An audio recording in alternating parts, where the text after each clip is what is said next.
al día de hoy no hay un solo río limpio, como había cuando nosotros éramos chamacos, al menos cuando yo era chamaco, ustedes son muy jóvenes, pero nosotros tomábamos agua del río allá en Orizaba, en Tlachichilco o en cualquier lado, ¿no?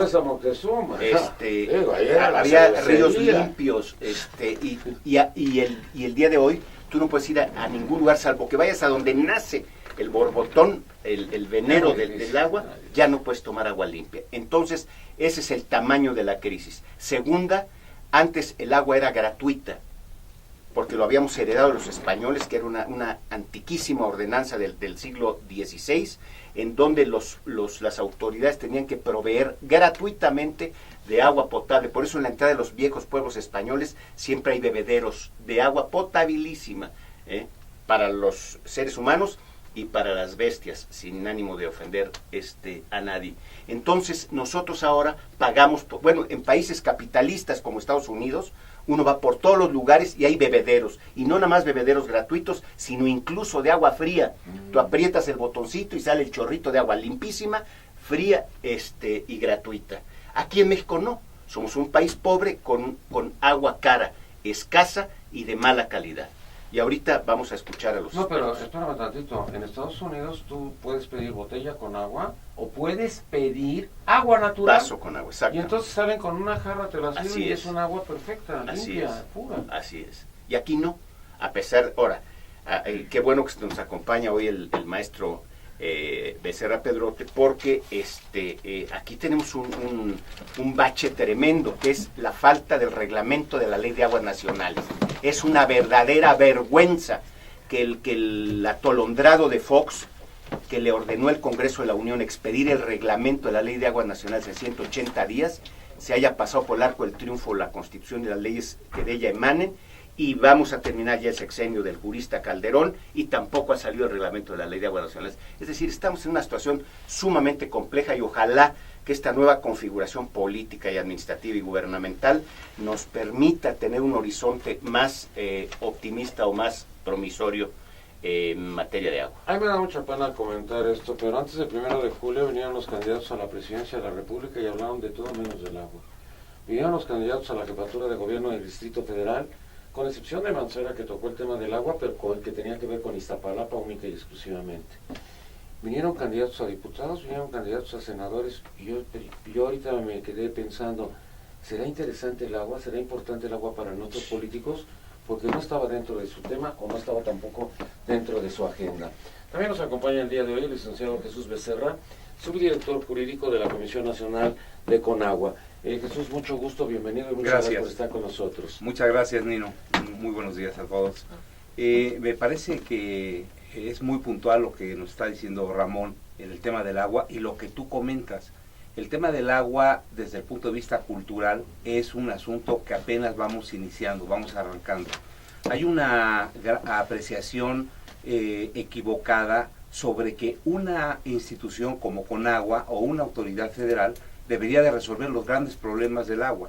Aquí nosotros podemos decir con toda puntualidad que si la sociedad no interviene, no se mete, si los gobiernos municipales, que de acuerdo al 115 constitucional, tienen la obligación del saneamiento y de la distribución del agua y del cobro, si no se meten los gobiernos estatales al cuidado de los ríos y a evitar que se conviertan en unos basureros, no vamos a salir adelante.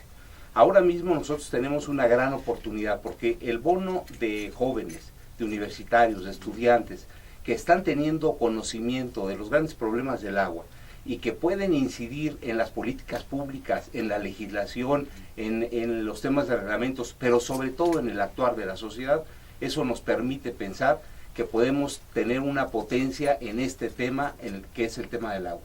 Los legisladores ahora mismo han dicho, necesitamos una ley general, y sí es cierto, porque la ley general nos va a poder precisar qué debe de hacer cada una de las autoridades, y vamos a tratar de que la participación ciudadana no solo sea un grito en los organismos que puedan dar algunas recomendaciones, sino que tenga fuerza la expresión ciudadana con una visión mucho más especializada. ¿Quién maneja Cutzamala? ¿Lo manejan ustedes? Nosotros manejamos porque Cutzamala. Constantemente se dice, vamos a reducir el nivel del agua durante este fin de semana largo, porque con agua nos acaba de dar esas instrucciones. ¿Es así? ¿Con agua es responsable de todo? Ahorita que lo estabas mencionando, que siempre se les hace responsables. No, esto es una expresión muy parcial, porque nosotros tenemos todo el sistema y le que tenemos tiene que dar mantenimiento constantemente. Ok, nada más que cuando entregamos el agua en bloque, en este caso al gobierno del Distrito Federal, ellos tienen la posibilidad de prever que el agua sea suficiente a toda la población. Entonces, por este desconocimiento, hay un ping-pong en el asunto de que quién tiene la razón, quién tiene la culpa y tal. El tema de la cultura del agua atraviesa por este aspecto. En la medida que los ciudadanos y que los gobernantes, que son quizá en muchas ocasiones los más ignorantes, sepan qué es lo que tienen que hacer y cómo hacerlo, en esa medida vamos a poder avanzar, Nino. También nos acompaña el día de hoy la licenciada Mariana Boitan Borrell, ella es secretaria nacional de Medio Ambiente del Partido Verde Ecologista de México. Mariana, mucho gusto, bienvenida. Gracias, buenos días. Y pues efectivamente, como comentaban, el tema de la educación y de la cultura es fundamental para el cuidado del agua. Y el tema que comentabas de que como en Estados Unidos, por ejemplo, el agua es gratuita y te sirven de una jarra en cualquier restaurante, en cualquier establecimiento mercantil. Sí. Pero también es relevante decir que, por ejemplo, aquí en el Distrito Federal existe esa regulación. Todos los establecimientos mercantiles están obligados a proporcionar el agua de manera gratuita. Sin embargo, nosotros también como ciudadanos desconocemos estos derechos que tenemos y por lo tanto pues no los ejercemos, ¿no? Ni exigimos a estos establecimientos mercantiles que proporcionen el agua de esta forma. Y bueno, efectivamente el tema de educación es uno de los grandes problemas que tenemos, pero también tenemos el tema, como comentaba Ramón, de la sobreexplotación, de la mala calidad del agua. Y hoy en día, por ejemplo, en los últimos 60 años se ha reducido el 76% de la disponibilidad natural de agua per cápita, que es muchísimo, el 76%. Y esto obviamente porque se hace una explotación y un uso muy poco sostenible o prácticamente nada sostenible del recurso hídrico. Y a pesar de esto, bueno, más bien justo a razón de esto fue que en esta legislatura que recién pasó, se aprobó el derecho humano al agua en la Constitución Política de los Estados Unidos Mexicanos, fue una propuesta del Partido Verde, y estamos, pues bueno, esperando también a que salgan ya las leyes reglamentarias que se expidan para que puedan empezar a aplicarse de manera correcta. Y este derecho humano al agua, la implicación que tiene es que obliga a la administración pública a proteger de manera integral todo el ciclo hidrológico que anteriormente no se hacía, no se establecía desde la Constitución Política. Entonces, pues bueno, legislativamente tenemos un gran avance, sin embargo, en la práctica estamos viendo que, bueno, las condiciones... ¿Quién se responsabiliza en los municipios sobre el agua? Los municipios tienen la obligación de... ¿Que la cobra? Porque lo usan única y exclusivamente para cobrar. Aquí estamos ante otro fenómeno también que lo señala Mariana. Prácticamente todos los municipios del país están endeudados con relación al agua. Es decir, casi diría yo que quebrados desde el punto de vista económico y financiero con respecto al volumen, a la distribución y a la calidad del agua. Pero ¿por qué está sucediendo este fenómeno? Porque también esa falta de cultura de agua que mencionaban Jesús y Mariana se nota en esta mega urbe del Valle de México, en esta megalópolis, porque nosotros estamos teniendo como promedio 20 minutos bajo el agua caliente promedio para bañarse el capitalino, hombre o mujer. En un país de escasos recursos hídricos, en un país de escasos recursos económicos de las familias, los capitalinos, los de los municipios conurbados, los que vivimos en el Valle de México, 20 minutos bajo la regadera ahí, cantando, un ruégano, un mazacote, en donde parte es de la responsabilidad de la ciudadanía por su incultura y su falta de participación sensible, pero también el gobierno no ha hecho su tarea. Y no hablo de la Comisión Nacional del Agua. Dentro de todo, la Comisión Nacional del Agua creo que ha hecho un magnífico trabajo, al menos ahí está el Programa Nacional Hídrico al 2012, es un excelente documento rector. Pero ¿dónde está la Secretaría de Educación presente? ¿Dónde en las escuelas la Secretaría de Educación me está enseñando a comprender estratégicamente al agua? ¿Dónde me está enseñando cómo usarla, cómo no usarla, cómo no desperdiciarla, cómo purificarla, etcétera? Todo lo que tiene que ver con el agua. ¿Qué es un manto freático? ¿Qué es la eutroficación? ¿Qué es el agua de lluvia? ¿Qué es la lluvia ácida? Etcétera. No me enseñan nada, no le estamos enseñando nada a los chamacos y nada más lo estamos embruteciendo en la televisión con otras cosas. El problema del agua no es nada más de la Secretaría de la Semarnat, que francamente es una secretaría ineficiente, o de la Comisión Nacional del Agua. Es, como se ha dicho aquí, es un tema transversal en donde debe intervenir Hacienda, Economía, la Zagarpa, todo ese nombrezote, la Secretaría de la Reforma Agraria, etcétera. Todos deben, y educación. No puede haber cultura del agua sin educación. Entonces yo no sé qué debe hacer el próximo Mira, día. nosotros hace como un mes hicimos otro programa sobre el agua. Y vino Juan Pablo Piña, que es el 6º visitador de la Comisión Nacional de los Derechos Humanos. En ese programa teníamos una llamada de atención de Valle de Chalco.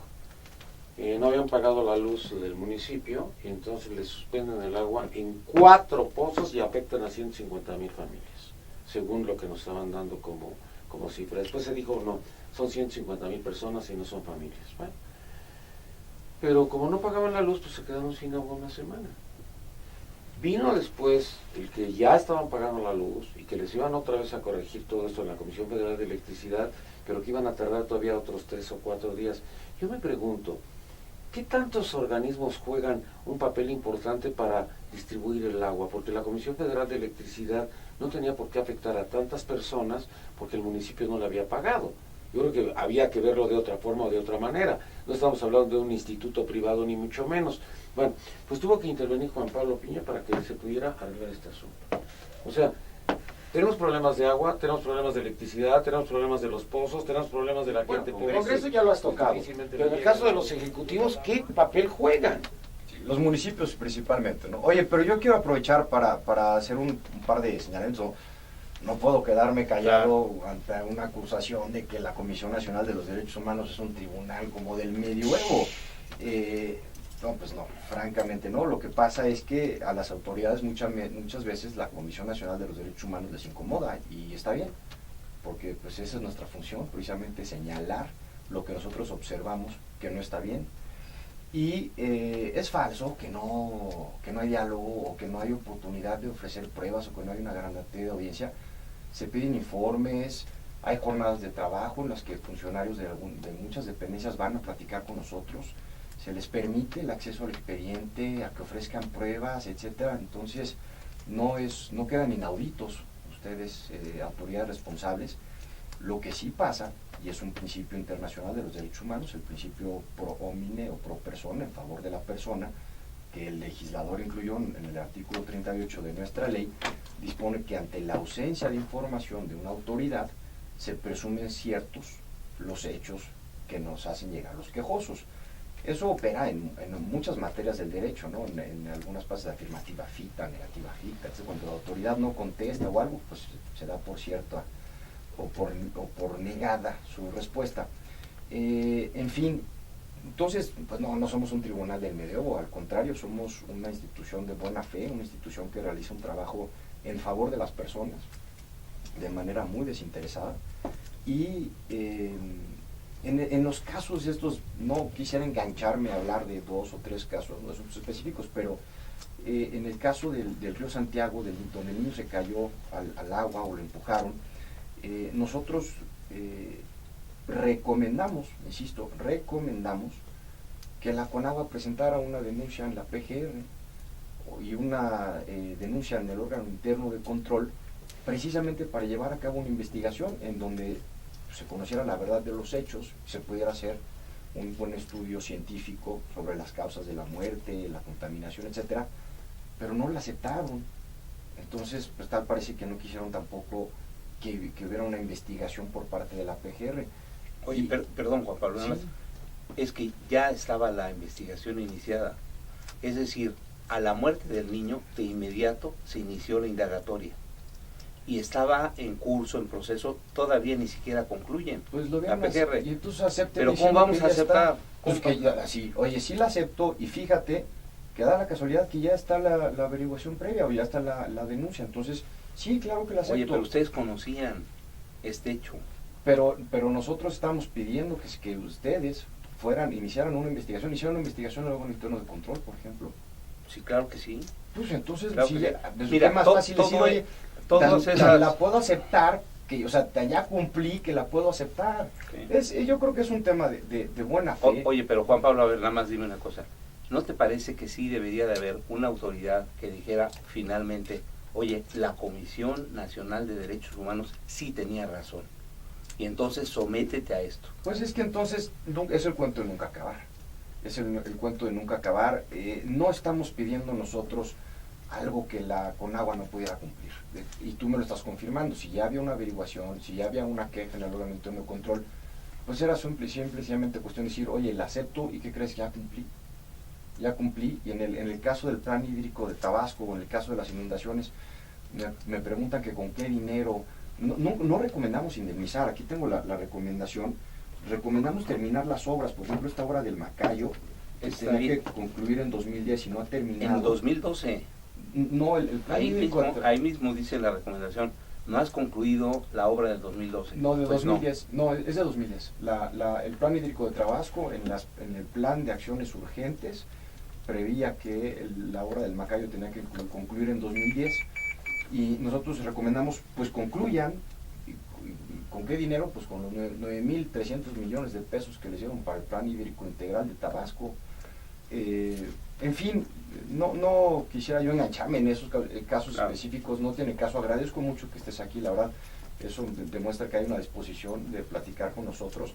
Ellos lo dijeron desde el principio, ¿eh? Y cuando nosotros hablamos con Agua, de inmediato nos dijeron que sí aceptaban. Y yo los invito, en serio, a ti en lo particular, a la directora jurídica o al titular de la Conagua, al ingeniero Luege, con mucho gusto a que nos reunamos y que platiquemos de muchos temas. Hay muchas cosas que hacer ahora con la nueva legislatura, el nuevo gobierno, en fin, y que abonemos, ¿no?, a que se respeten los derechos humanos, a generar una verdadera cultura de respeto a los derechos humanos, y en este tema ambiental que pareciera moderno, porque en México no estaba así como que muy avanzado, pero en realidad en que otras partes del mundo ha avanzado mucho más rápido que en México.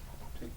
Estoy seguro que vamos a poder trabajar de mejor manera, porque a veces no hay el contacto, el diálogo que se necesita y tal.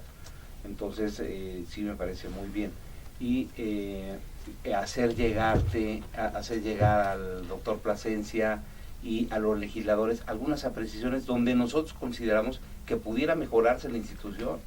Luege ha sostenido siempre, sí necesitamos esa institución, somos los primeros que tenemos que empujar el asunto, en fin, o sea, pareciera ser que el tema ha sido que por la velocidad de los asuntos, entonces se ha dado esta distancia. Pero qué bueno, Nino, muchas gracias, y a todos les participo que estaremos bien dispuestos para eso, por el bien de México. Yo no sé si el próximo gobierno, he oído muchos rumores, desgraciadamente no he tenido contacto personal con Eliseo Peña, pero he oído que tratan de crear una Secretaría del Agua. Es decir, estaríamos ante una nueva figura administrativa o política gubernamental, pero si esa nueva Secretaría del Agua, que sería la vieja Secretaría de Recursos Hidráulicos, va a seguir con los mismos problemas o con las mismas políticas, lejos de resolver el asunto, lo vamos a agravar. Si ahorita, que es un organismo desconcentrado de la Semarnat, tenemos estos problemas, ¿no? Para que el auditorio tenga una idea, la Comisión Nacional del Agua tiene 10,000 veces más empleados que su jefe, la Semarnat. Es decir, el subordinado tiene muchísimo más presupuesto, muchísimo más poder político, muchísimo más personal que el titular de la dependencia. Entonces, estamos a escasas 8 semanas de que empiece un nuevo gobierno, Nino, y no sabemos los mexicanos cómo diablos vamos a manejar la cuestión del agua, y eso es delicado. Me encuentro a David Corenfeld, que fue secretario del Agua del Estado de México, hace 15 días o 20 días. Le digo, ¿qué van a hacer? ¿Van con una Secretaría del Agua? Probablemente. Pero una Secretaría del Agua que va a ser no como recursos hidráulicos, sino que va a ser lo que hicieron o realizaron dentro del gobierno del Estado de México. No sé si así se va a quedar, porque estamos hablando a nivel federal. Y una Claro. Secretaría del Agua a nivel federal tendría que ser diferente y distinta, ¿no? Claro. Ahora,